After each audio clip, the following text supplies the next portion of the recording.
अस्सलाम वालेकुम स्टूडेंट्स, उम्मीद है आप तमाम लोग खैरियत से होंगे। मेरा नाम मोहम्मद उमर खान है और आप देख रहे हैं दी लॉ चैनल।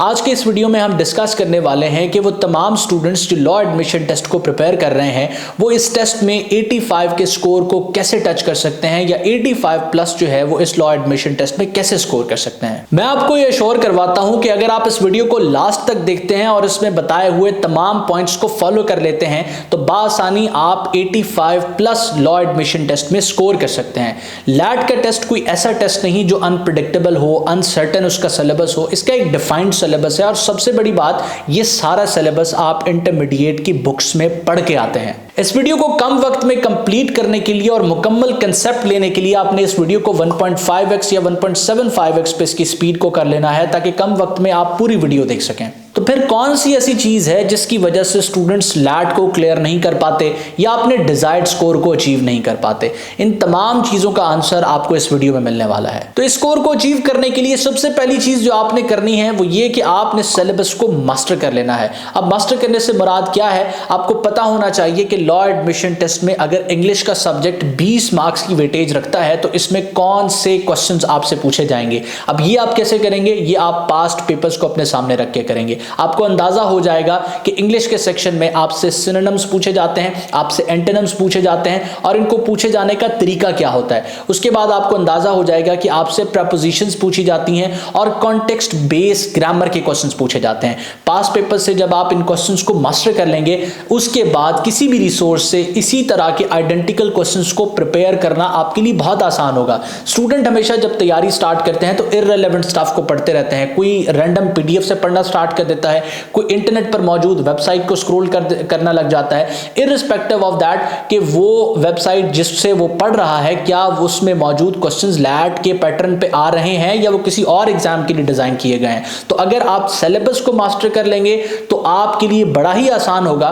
कि उन क्वेश्चंस को जाके पढ़ें जो लैट के पैटर्न से रेलेवेंट हैं और लैट के पैटर्न से आइडेंटिकल हैं। इससे कम वक्त में बेहतरीन तैयारी की जा सकती है और अगर आप रेलेवेंट क्वेश्चन पढ़ेंगे तो एग्जाम में सक्सेस के चांसेस आपके बढ़ जाते हैं। उसके बाद दूसरी चीज जो आपने फॉलो करनी है वो ये कि आपने ब्लाइंड गेस नहीं लगाने। जब भी आप एमसीक्यूज को सॉल्व करें आपने ब्लाइंड गेस नहीं लगाने। अब ये तो एग्जाम की बात हो रही है कि जब आप एग्जाम में बैठे होंगे आपके सामने क्वेश्चन आएगा तो ब्लाइंड गेस नहीं लगाने। अब अपने आप को इस काबिल आप कैसे बना सकते हैं कि जब आप एग्जाम में क्वेश्चन सॉल्व करें तो आप एक एजुकेटेड गेस लगाएं या आप सर्टेन होके ऑप्शन को टिक करें बजाय इसके कि आप ब्लाइंड जो है वो एमसीक्यूज को गेस करें। तो इसके लिए आपको चीजों के कंसेप्ट लेने पड़ते हैं।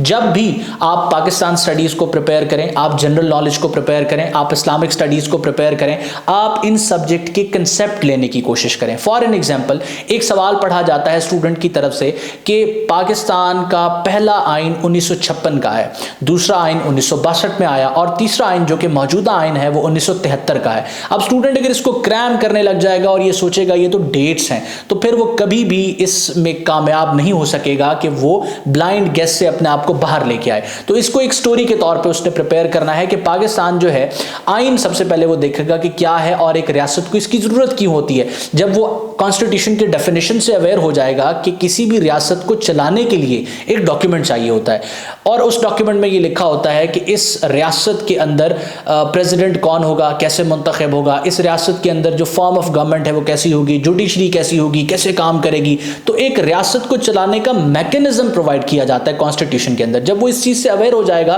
तो फिर वो पढ़ना शुरू करेगा कि पाकिस्तान ने आजादी हासिल की 1947 में, 9 साल पाकिस्तान स्ट्रगल करता रहा और उसके बाद पाकिस्तान को पहला आइन मिला 1956 में और ये आइन एब्रोगेट कर दिया गया 1958 में। उसके बाद पाकिस्तान को उसका दूसरा आइन मिला 1962 में।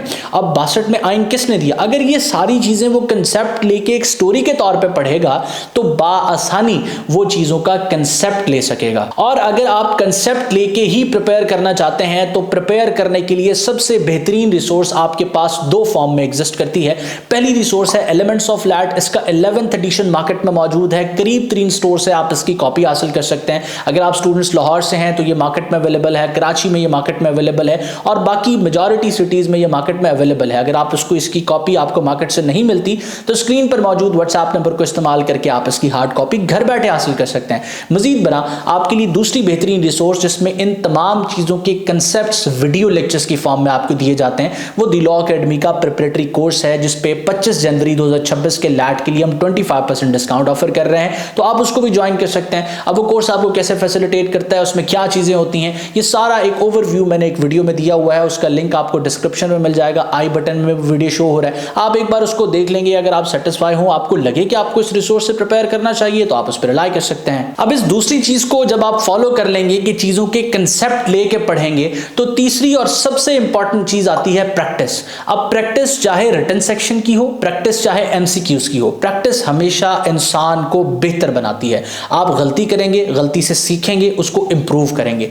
आपने जब भी किसी सब्जेक्ट को प्रिपेयर कर लेना है, चाहे वो इंग्लिश का सब्जेक्ट हो, चाहे वो मैथ का सब्जेक्ट हो, चाहे वो उर्दू का सब्जेक्ट हो, जब आपको लगे कि आपने उन टॉपिक्स को प्रिपेयर कर लिया है जो उस सब्जेक्ट के अंदर पूछे जाने हैं, तो उन एमसीक्यूज की प्रैक्टिस करें, उन एमसीक्यूज को सॉल्व करें। अब आप किसी भी रिसोर्स पर रिलाई करके उन एमसीक्यूज को सॉल्व करना स्टार्ट कर सकते हैं। फॉर एन एग्जांपल, एक कैंडिडेट है, उसने 15 टॉपिक्स प्रिपेयर किए इस्लामिक स्टडीज के। अब उसको लगता है कि वो इस्लामिक स्टडीज में से 10 आउट ऑफ 10 स्कोर कर सकता है, तो इसके लिए उसको क्या करना है, सबसे पहले इस्लामिक स्टडीज के जितने भी एमसीक्यूज उसने प्रिपेयर किए हैं उसके या तो वो क्विज बना ले या किसी ऐसी रिसोर्स पर रिलाई करे जहां पर ऑलरेडी क्विज बने हुए हैं, उन पर रिलाई करके क्वेश्चंस को सॉल्व करे और देखे कि उसका स्कोर कितना आता है। मैं हमेशा स्टूडेंट से मॉक एग्जाम कंडक्ट करवाता हूं जब वो अपने लैट में अपेयर होने वाले होते हैं। तो जब उनका मॉक एग्जाम कंडक्ट किया जाता है, अगर किसी स्टूडेंट ने 70 स्कोर किया है तो पेपर में भी वो 68 से 75 की रेंज में ही स्कोर कर रहा होता है। तो मॉक एग्जाम अगर आइडेंटिकल पैटर्न पे बनाया गया है तो आपको उसका पता चल जाता है फॉरेन एग्जाम से पहले कि आप कितना स्कोर करने वाले हैं।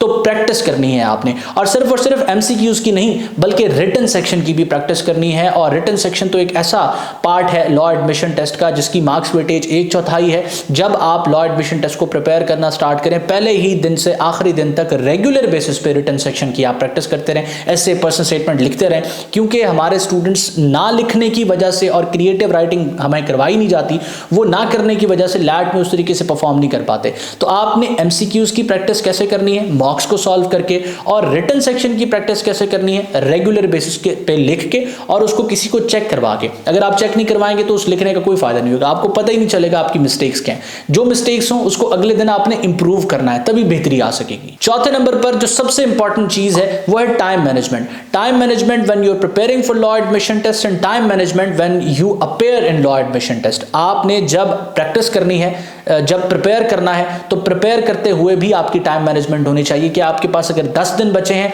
और आपके पास 6 ऑब्जेक्टिव के सब्जेक्ट हैं, तो आपको पता होना चाहिए कि किस सब्जेक्ट को कितने दिन आपने पढ़ना है। और सबसे इंपॉर्टेंट कनेक्टेड चीज ये है कि जिस सब्जेक्ट की मार्क्स वेटेज ज्यादा है उसको ज्यादा टाइम दीजिए। स्टूडेंट्स हमेशा सर खपाते रहते हैं उर्दू के सब्जेक्ट पे, मैथ के सब्जेक्ट पे।